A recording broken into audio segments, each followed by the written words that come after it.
अस्सलामुअलैकुम नाजरीन, मैं हूँ शहाब खान और आप देख रहे हैं MP news YouTube channel. Army chief general Qamar Javed Bajwa से अमरीकी सेनेटर्स ने मुलाकात की, जिसमें सफारती ताउन बढ़ाने का अज़म, इलाकाई सिक्योरिटी सूरत हाल समेत पाकिस्तान और अमरीका के दरमियान मुख्तलिफ शोबों में ताउन पर तबादला ख्याल किया गया। आर्मी चीफ ने कहा कि पाकिस्तान तमाम इलाकाई ममालिक के साथ पुरअमन और पायदार ताल्लुक का ख्वाह है। पाक फौज के शूबे ताल्लुकात आमा SPR के मुताबिक chief of army staff general Qamar Javed Bajwa से अमरीकी सेनेट की armed service and intelligence committee के 4 रुकनी वफद ने मुलाकात की। मुलाकात में इलाकाई सिक्योरिटी सूरत हाल समेत अफगानिस्तान की सूरत हाल पर भी बातचीत की गई। मुलाकात में पाकिस्तान और अमरीका के दरमियान मुख्तलिफ शोबों में मजीद ताउन बढ़ाने पर भी तबादला ख्याल किया गया। आर्मी चीफ ने अफगान अवाम की माशी तरक्की के लिए मरबूत कोशिशों की जरूरत पर जोर देते हुए कहा कि अफगानिस्तान को इंसानी बहरान से बचाने के लिए आलमी मुश्तरका कोशिशों की जरूरत है। आर्मी चीफ ने कहा कि पाकिस्तान तमाम इलाकाई ममालिक के साथ पुरअमन और पायदार ताल्लुक का ख्वाह है।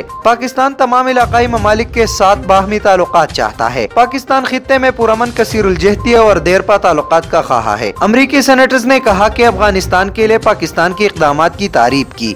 मुलाकात में अमरीकी नाज़िमुल उमूर अंजीला ईगलर भी मौजूद थे। याद रहे कि पाकिस्तान का दौरा करने वाले अमरीकी वफद के 4 सेनेटर्स अमरीकी सेनेट की इंटेलिजेंस कमेटी के अरकान, जबकि वफद में शामिल सेनेटर्स एंड किंग सेनेट की आर्मेड सर्विस के रुकन भी है। बहुत शुक्रिया। मजीद वीडियोस और अपडेट्स के लिए देखते रहिए MP न्यूज।